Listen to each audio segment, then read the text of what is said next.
me today on the line, I have the two co-founders of Batch Brewing, my friends Andrew Chuck Fineran, who's sitting in Marrickville, and Chris Sidwa, all the way from New Jersey.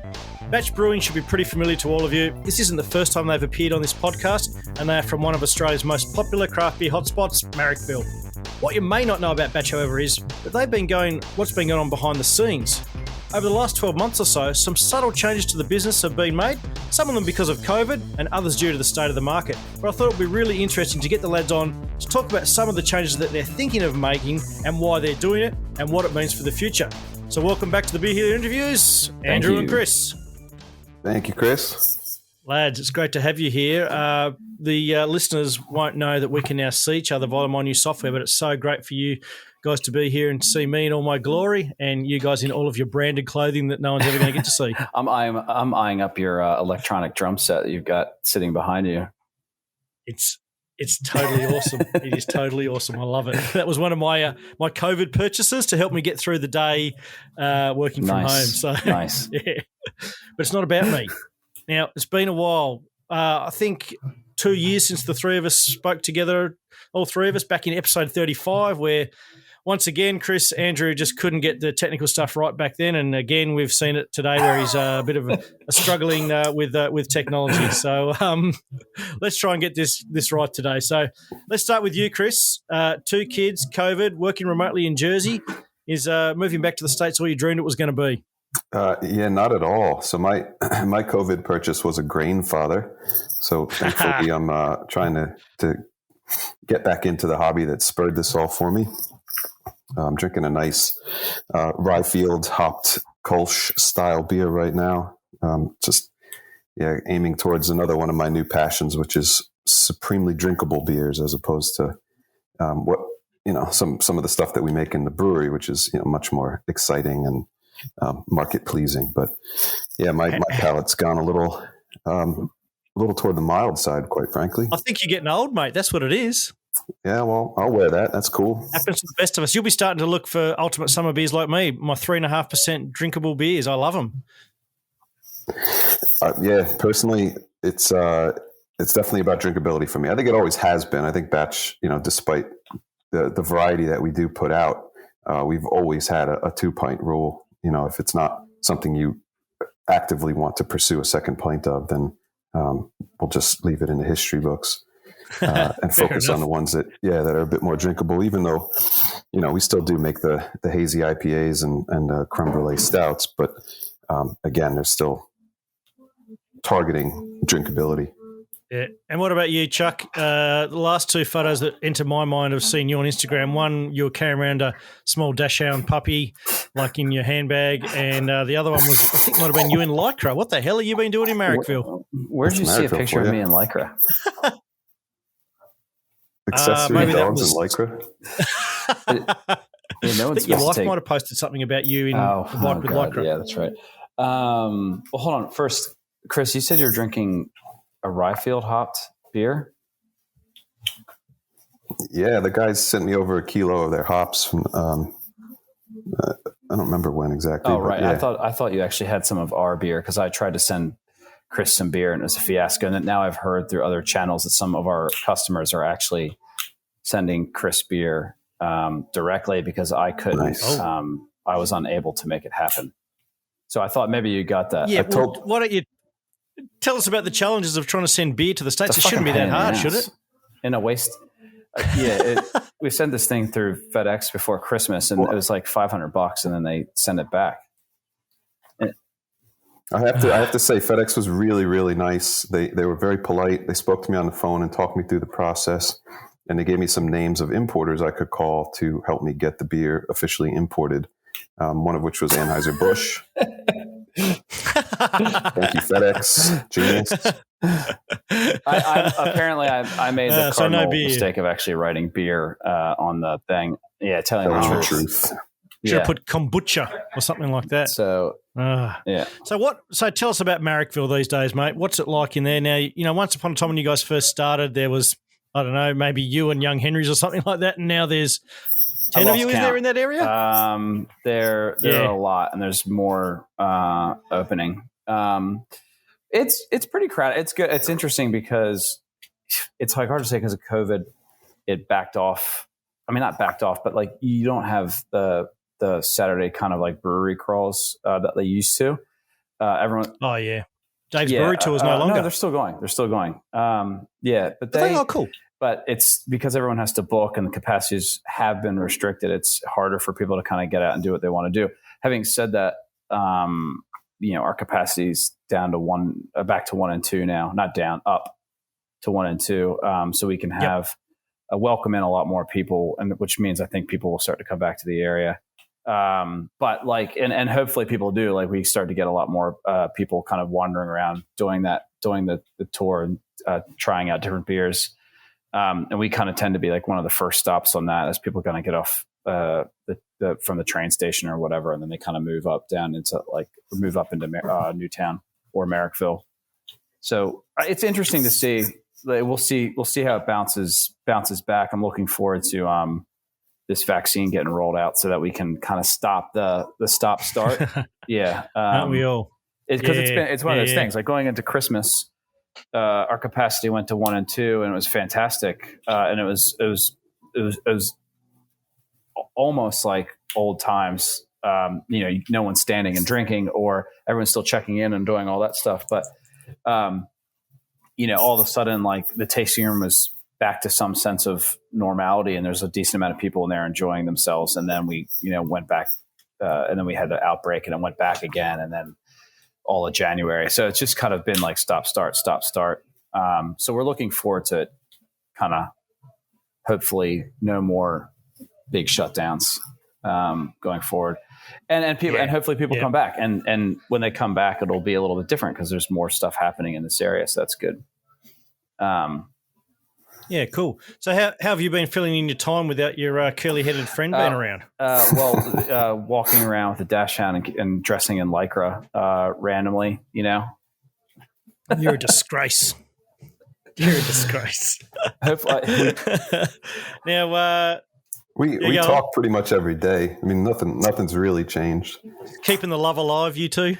Well, I mean, before we had 3 locations. We have an office and warehouse. We had the Brewery 1 and Brewery 2. So it wasn't a lot of times that we were in the same place at the same time anyway. So now it's just a question of, just making sure we can make the time zones line up, which, have pretty much a standing call at my 8 p.m. You guys is 12 p.m. every day.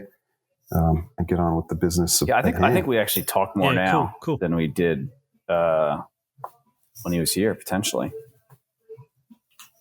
Oh, it's so sweet. So sweet. Hey, let's go back about 12 or 18 months, probably prior to COVID. I know in talking to you, Chuck, you were talking about the next phase of Batch. We had a bit of a chat at Petersham 2 years ago, I reckon, where you just sort of put that into place, and that sort of marked the start of moving away from what was effectively a brew pub, if you like, and, that was pumping out heaps and heaps of different beers, to then sort of shifting some of that experimentation into Petersham. But, that was probably never going to be the end point for you guys. What sort of sparked, the idea to say, okay, if we're going to be a business, 10 years into the future and be really successful, we've got to make some changes. What sparked that conversation? What sparked it? I think it was just... I would say ambition. I mean, just to not to put too fine a point on it, Chris, I don't mean to talk over you, but it wasn't so much that we decided we need to make changes for the sake of the business, for the existence of the business. I mean, the thing's humming along just fine. We just get to certain points where you add a few bodies to the team, you go out and you try to pursue some new distribution. Things get more expensive because of that, and then you have to to get it done, you gotta get those sales in. And shifting over to Petersham meant that we could focus our production at Marrickville. We went from swing tags on bottles to cans wrapped in labels to pre-printed cans. Like, these are all things that just streamline our production, make things more efficient, make the team more and mind you, we did all that within the space of, I think this time last year we were still doing bottles. So I think, and then by July, doing 640 ml bottles and 440 ml cans. And then by July, it was all 375. Because I seem to remember it being sort of in the thick of COVID that we were talking and that, that all bloody happened. Well, yeah, we had been kind of talking about it, and if we're looking at it from accounting perspective,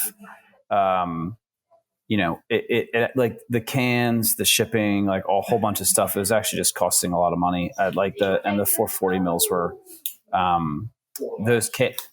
It's a pretty steep premium. Those cans are really cans. expensive. And we started looking at it and being like, we can actually, and we were trying to be different, and we wanted to stick out and be different with the 440 mils, but we kind of realized that if we can give our customers or consumers better value by delivering a cheaper 4-pack on shelf of 375 mils, so that's better for everyone. But also, we can pre-print the cans, and we can get them quickly from Vizzy, whereas 440 mils from Vizzy, they only print once every quarter, if that. Sometimes they push it back. So it was just we were really hamstrung by what we could and couldn't do. And then, it kind of felt like it was time for us to go into a bit more of a standardized format. From that perspective and from shipping, it all kind of helped us kind of work it out. And then, but it was about being able to look better on shelf and also just deliver something to customers that was a little bit potentially better value. But also, like, the other thing is some people are saying, oh, they're drinking 440 mils and it's getting warm towards the end. So like, we're kind of like, okay, well, we do have three. Oh, yeah. I've never had that personally. I never really had too much of it, but I was like, well, we go to 375 mils and the experience becomes a little bit better. And there's a whole bunch of reasons. And, like, we don't, it's interesting because I guess going into COVID, you have all this uncertainty and all this crazy shit happening. And basically, I think we just, like, I don't know, there's just no choice but to just turn up the notch on everything a bit and just get some stuff done that we have been talking about doing. So, and that was good because it kept everybody focused and busy during this time when we, you didn't know what was going on. Hey, Chris, we were talking a little bit earlier off the mic about getting to that position as a brewery where you've started off as a brew pub, you bring in the second venue, made some changes, you're a little bit bigger, but you're not quite to the size of, say, a Black Ops or a Bolter or something like that, where they become sort of a production brewery, if you like. You're caught somewhere in the middle. And you hear stories of people getting caught in that no man's land in the middle and not sure whether they need to go backwards and start to go back to the benefits of being a brew pub, or, go all in even further and really head more towards that production brewery, or doing things along those lines to help you sell more volume. Did you feel like you guys were sort of trapped in that middle as well? I know. It was. I was going to say, all I'm going to say is I was just going to say a little. Yeah, it's weird. It is what you described is definitely something where you're like, okay, we either have to keep doing this or we scale it back and be smaller. But yeah, Chris, go on. Yeah, trying to pick the products that you want to do in a high enough volume to get some efficiencies to be competitive was hard because, our background has always been to make creative beers that, suited what we wanted to drink and what we thought our, consumers in the local culture wanted at that time, be it seasonality or just as palates change, whatever. We tried to stay along with or out in front of where the culture was heading. And then trying to pick some favorites to scale up into bigger production. It's hard when you've just done years and years and years of being creative to just focus in on one thing. And we built our business around the creativity. I mean, we've got 14 fermenters in one facility, you've got 10 fermenters in the other facility. You get brewers who come into our place and they take a look around and they go, how the hell does this place work? It just doesn't line up to the standard business model. And we never set out to be the standard business model. I mean, when we started, we wanted to change things, and we've continued to shape the local culture a little bit by doing what we do and offering what we offer. So we've always wanted to keep that. Petersham allowed us to do that, even as we did try to scale up some of our beers at Marrickville. So yeah, I mean, were we getting trapped? I mean, not really. We still had the creative outlet. The brewers are still having an absolute blast. coming up with all kinds of fun things. But I mean, the market operates in a certain way, and you can either fit in or you can make your own market, I guess. Yeah. So you talk about those beers that you want to pump a bit more volume out of. Is the problem that in doing that, you're then going to be going up against some of the beers coming from, I don't know, a Brick Lane, a Black Ops, a Bolt or whatever, who have already got that, who can then make a similar liquid at a much cheaper price to what you guys are then trying to achieve. So therefore you're getting squeezed at the venues and bottle shops and that sort of thing for that very small profit margin?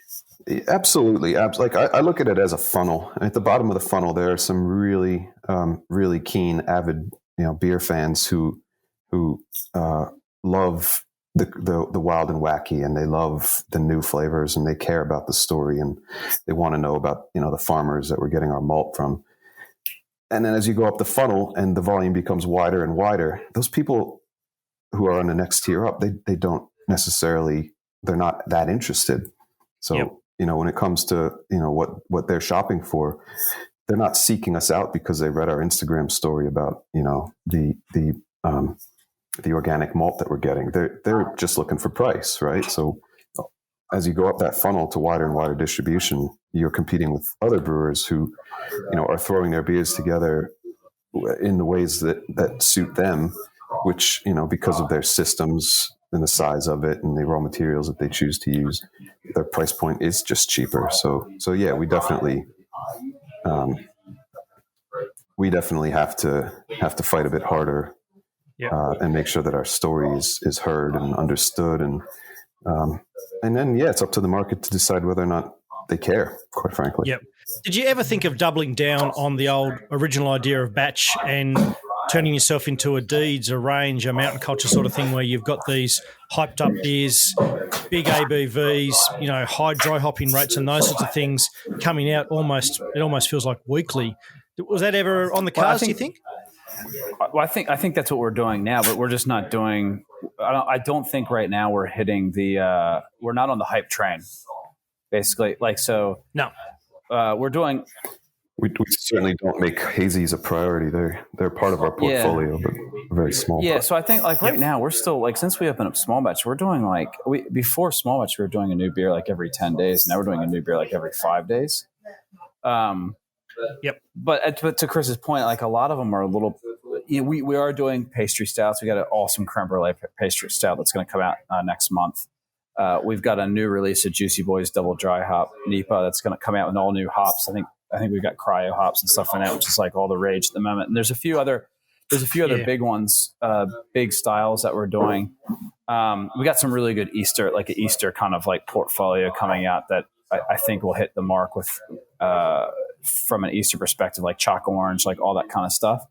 But none of it's those huge styles and huge beers. And the reason why is just because it's that 2 pint rule and that little bit of sessionability. It's not for us. We kind of want to be able to have a few of them. So where we've got the double dry hop NEPA in our portfolio, we just haven't prioritized it. And whether that's our fault from a business perspective or not, I guess that's yet to be determined. But I think I think our heart and soul is not in those styles of beers. And even the brewers, they like them and they get excited about them and stuff like that. But I think when we come back to it, all of us kind of want to have something that we can drink a few of. So that's kind of where we end up. We kind of end up doing that, and it feels good. It feels right from our perspective because it's something that we all kind of get behind and drink. I think what drives us is less about what the pointy end of the craft beer world is doing, and more about the other influences in our own personal lives. One of my other COVID purchases was a smoker. So I've been smoking ribs and pork shoulders and salmon. And one of the most amazing things with salmon is chucking some citrus peel down there into the firebox and getting the smoked citrus flavor up into the meat. And then we took that to a beer, and that smoked citrus beer is going to be launched at the Sour Fest in a week and a half, or next weekend rather. The guys are super psyched about that. So, I mean, there's a lot of stuff that we do that gets our brewers very excited. Yeah. And hazy just isn't part of it. Hazy. The only caveat I will say is hazy pales, I think, and I want to get back on the sours thing, but hazy pales are a little bit more of interest to me. And like Chris and I were talking about that this morning, constantly saying, well, we're exploring some options there. And, I think there is something that we could probably do because there is a bit more of a sessionability aspect to it. Hazy, but like the big kind of the huge ABV kind of stuff is, it isn't as much of an interest, but sours, like we still keep on putting out sours. Before you go into sours, I was going to say, are those big beers at your current format and setup with the two breweries, are they actually cost prohibitive to produce for you? They're expensive. Yep. There's a lot of waste. I mean, we don't filter anything. So our average net from a 10 barrel 12 pack batch is 1,050 liters. When we're doing a hazy, it comes down to like 800 or something. Yeah. Oh, really? I mean, the guys, the grams per liter, it's, I'm not saying we do anything more than anybody else. I'm sure we're not, but any brewer will tell you that those beers just suck the life out of your fermenter. Yep. And the cost of production gets divided by the number of kegs. And when the number of kegs drops by 4 or 5, like the fucking price goes up. Yeah. So I mean, they're expensive to make. And then the other thing, but we have to price them accordingly. And then people do buy them. They aren't expecting to pay more for them, but it's just for us, like we don't, because we're small, we still don't have the distribution network to move huge amounts of volume of that anyway. To your point before, and like we're not the size we are because we decided to go smaller with small batch instead of bigger, but and building a bigger brewery. But we kind of have, like I've been saying it for years, that we want to really do a whole bunch of stuff on sours, and we've kept on doing that because there's a lot of interest from me and then everybody else in the business is kind of behind this because there's so many cool iterations we can do with that. And I feel like right now, like pastry stouts and the big double dry hop NEPAs and stuff like that are popular, and seltzers have become popular. But I kind of feel like at some point that sours are really going to take off out of that somewhere. And the seltzer kind of craze, people want to come back to a beer at some point. And a fruited sour, or even just a Berliner Weiss or whatever, like I think will kind of suit people's palates with that tartness instead of bitterness. That's also personally where I'm at. Well, or you just got to bring out the Chapeau all year round because, oh my God, I love that beer. I think we could probably do that, but I think that we want to keep that kind of specialness. It's a nice Christmas thing, isn't it? Yeah. But what I did realize, like I think there is a place for a quarterly release on really big ABV sours. So like I think that's like for us, like maybe that's where we kind of enter that kind of like that really big ABV kind of thing. I think we need to do a little bit more of that, whether it's somewhere in the 6 to 8%ers, because. And that gets me excited personally because, I mean, the Big Punnet that we used to do has a fantastic beer. Mix that with some Elsie and you've got absolute magic. It's a Sidwa special. Sidwa special. Hazy IPAs just don't get me out of bed. Having said that, I do have a can of as I showed Chris a minute ago. This is a bit of a humble brag, a heady topper on the camera if you can't see it right now. Nobody's going to see this because it's a podcast, but it's made its way down to New Jersey 3 times since COVID started. I don't know if Vermonters just stopped drinking beer or if there's something going on with their production. But whenever it gets down here, it gets gobbled up super quick. And I love that beer, but some of this hazy stuff that people are making now is just doesn't work for me. Actually, on that, I've been meaning to talk to you about Big Punnet and putting that in the schedule. We just have to lock down the ABV. Yep, absolutely.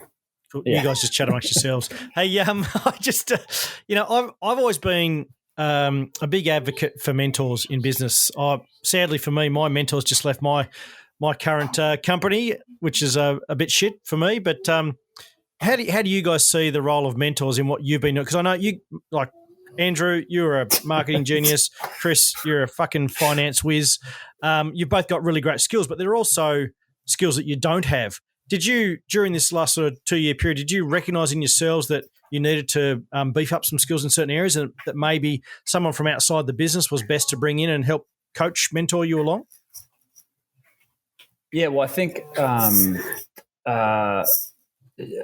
going into COVID, Will Young approached us on a random day. I don't know if COVID had already started or it was just about to kick off, but the co-owner or the founder and owner of Campos, he came in and he's kind of been through a lot of similar experiences in building his business into kind of what we're going through, and in a business that's actually extremely similar in terms of how often they put out new and different styles of coffee, and his kind of commitment to sourcing good quality beans. Where for us, it's about malt, sourcing good quality barley and malt.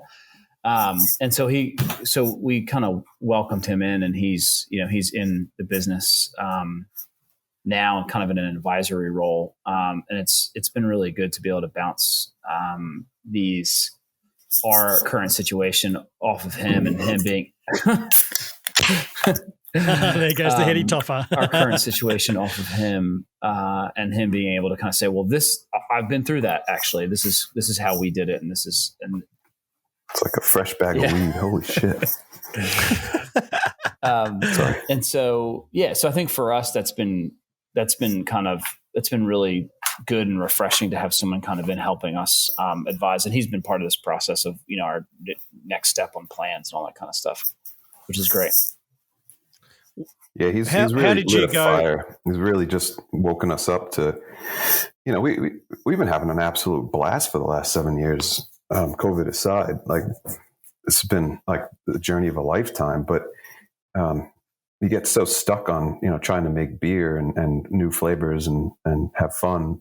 Sometimes you forget that you can actually make some money too. Yeah. Focus. So he's reminded us that, it's a business, and to look forward, not just to look like to tomorrow or next week and trying to, sell what's in the tanks, but to actually think about it as, multiples on growth and, just treating it like Chuck, you should. Chuck, remember when you used to look after Forex Gold all those years ago? We used to talk about a Forex Gold epiphany. Have you had a batch brewing epiphany with this? Well, yeah, we kind of have, I think. And I think that's kind of where, it's not my epiphany solely, but it's the idea that of these plans going forward now. It's kind of like basically, and it's all kind of folds in on itself. So Chris's point, kind of looking at like the next day and kind of waking us up.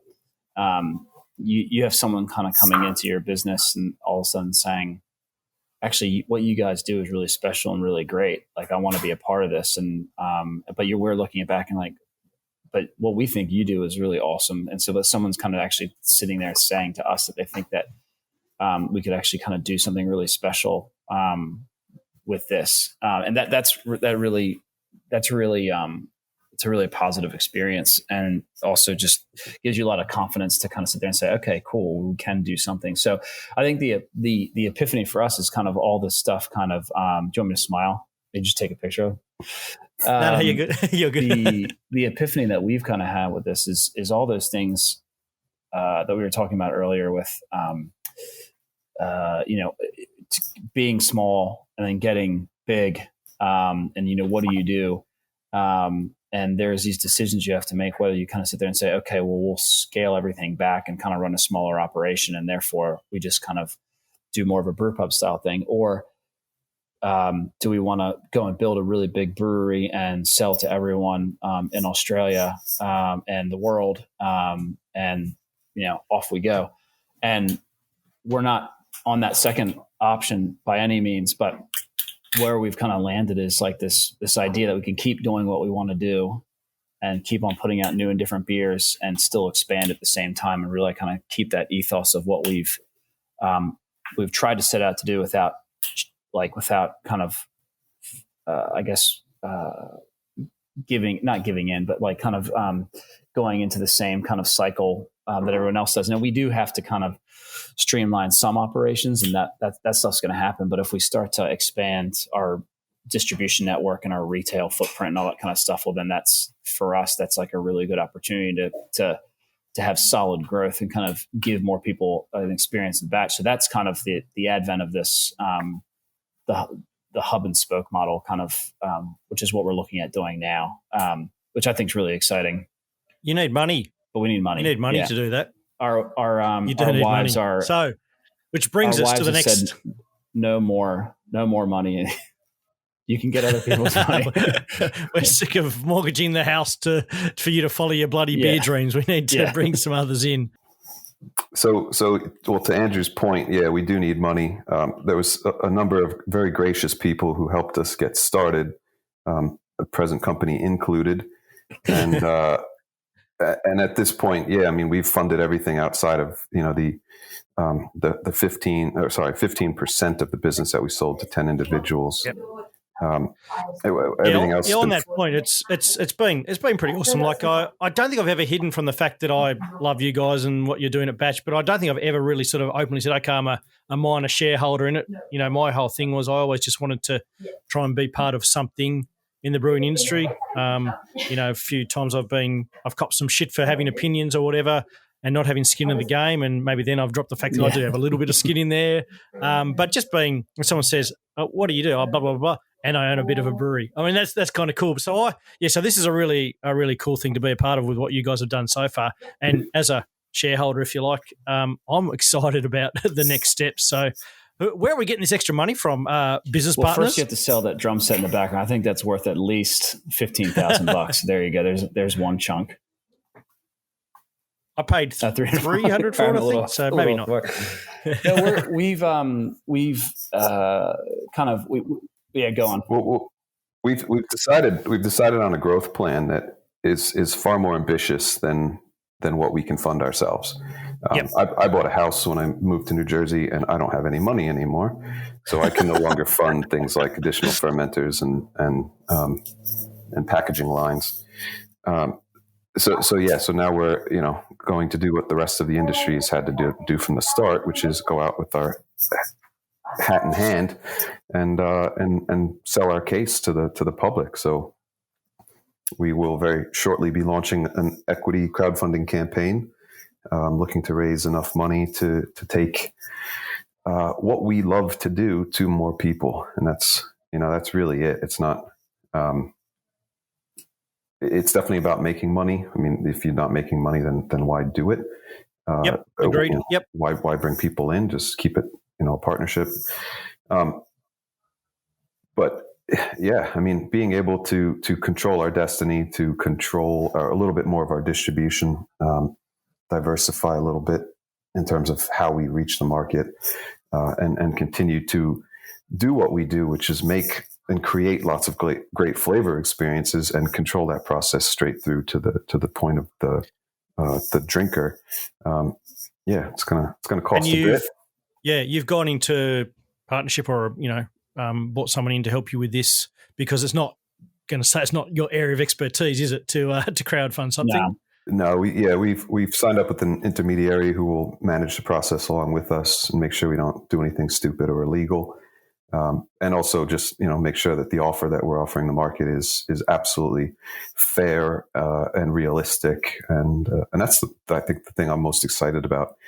Not only are we going to get to keep doing our thing the way we do it and not, bend to the existing distribution channels, but what gives you the confidence? What gives you the confidence to think that people are going to want to part with their hard-earned for a brewery? Because there's been a few in the past 12 months that have had a crack at this. I think Brewdog have done one recently that didn't go real great.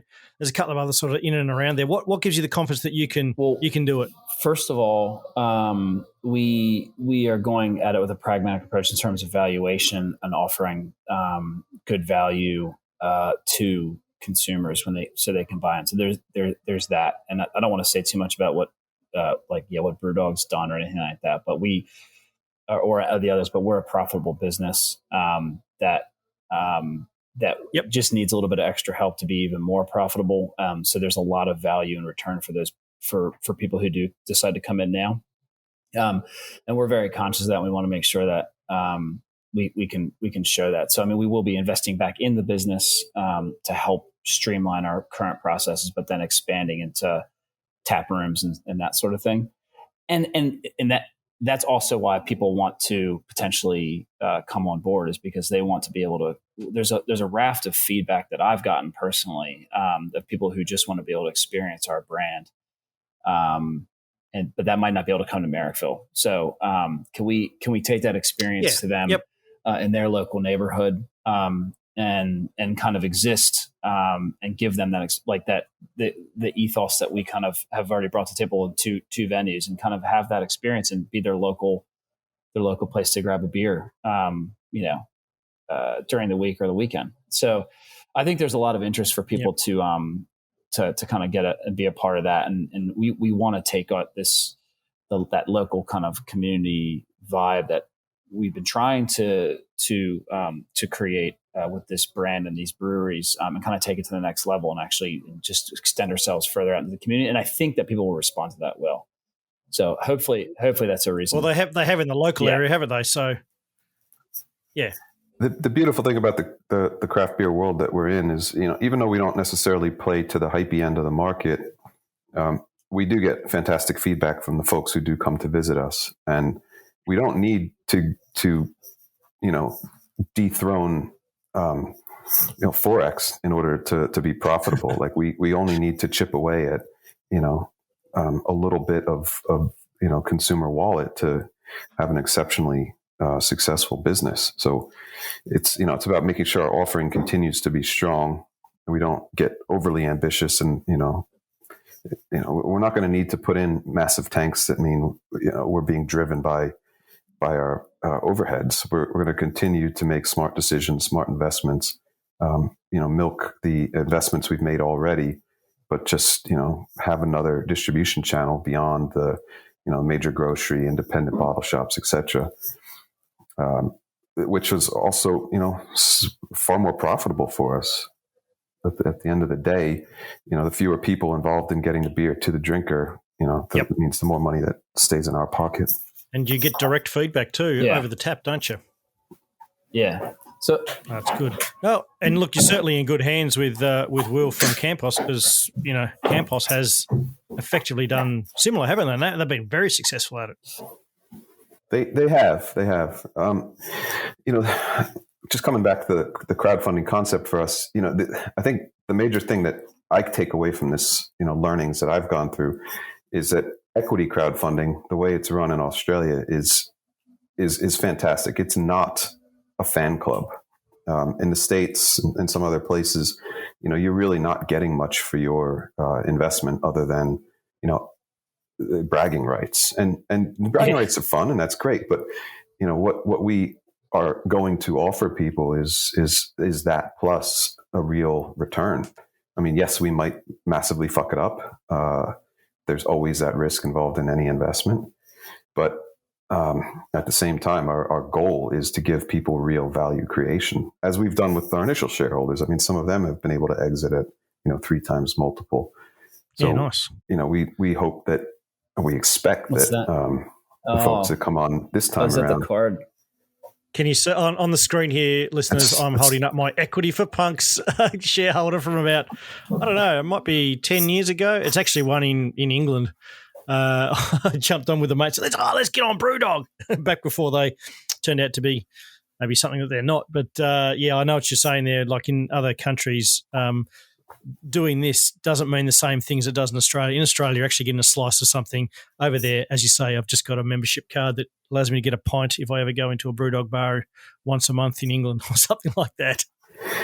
And there's nothing wrong with that. But for me, when we started talking about where we're going to get the money from, crowdfunding to me always was a fan club. But equity crowdfunding, as it's written in the legislation here in Australia, over there in Australia, is something different, and that's completely changed my mind on the process and the concept. And I mean, we're stoked to be able to access this market. having 500 or 1,000 really motivated people who support us is fantastic as well. They're going to be out there, telling their neighbors how great our beer is because they're super keen, and that's just going to spread the word and help make distribution easier going forward as well.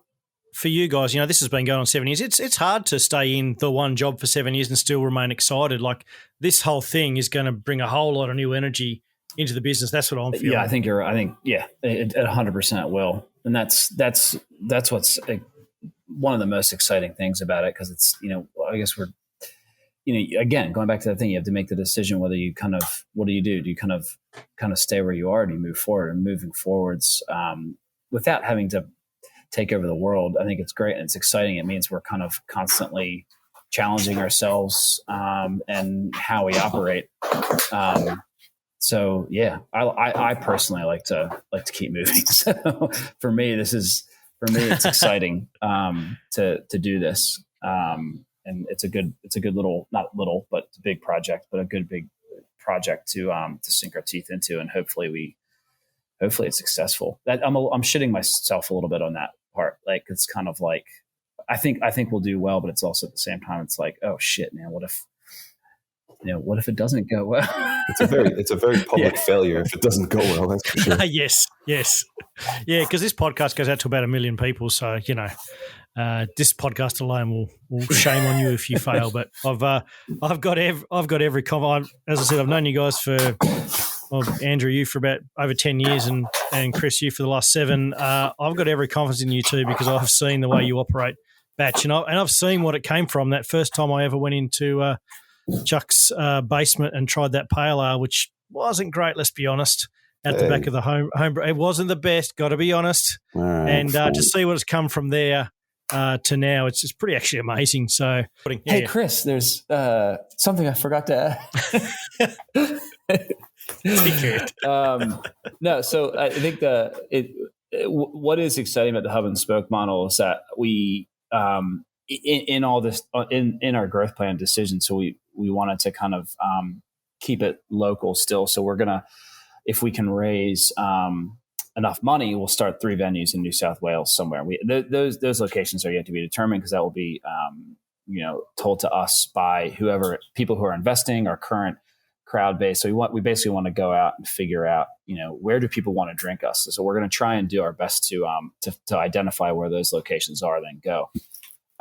If that works, this is where the really exciting stuff. I mean, that's really exciting on its own. But if that works, the next phase is to then kind of take the hub and spoke model kind of to the next level and kind of go interstate, maybe with a brew pub, and then 3 or 4 venues that kind of feed off that, and then still sending core range kind of stuff from a central location probably, but being able to kind of really kind of just keep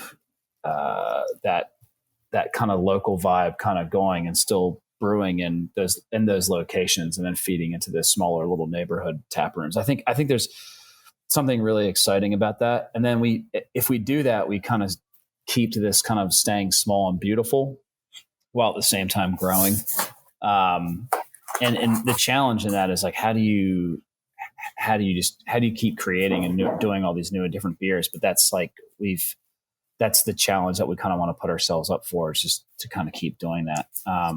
And so, and I think that people who are in our team, that we all want to kind of keep that creativity and kind of keep it alive. So I think there's a lot of exciting stuff that could come out of it. So yeah, phase 1, New South Wales, phase 2, somewhere else, or Tasmania. Tasmania could be it. It could be our stuff. New Jersey. There's a lot of opportunity. But like, I think that the thing is, we're kind of thinking about, even now, kind of thinking about what, if this goes well and we can manage it well and partner with the right people to help us make it happen, then how do we, how can we kind of leapfrog it from there? So yeah. And that might mean another capital raise at that point. So it's very exciting. And then everybody gets to have in a pickle. Yeah, then everybody can have in a pickle for everyone. Got every confidence in you, lads. Wishing you and your shareholders, me, all the best in a successful raise, because I'd be really, really keen to see how you take this thing with this hub and spoke model and where it can go to from here. So thanks for joining me from New Jersey tonight and from Marrickville today.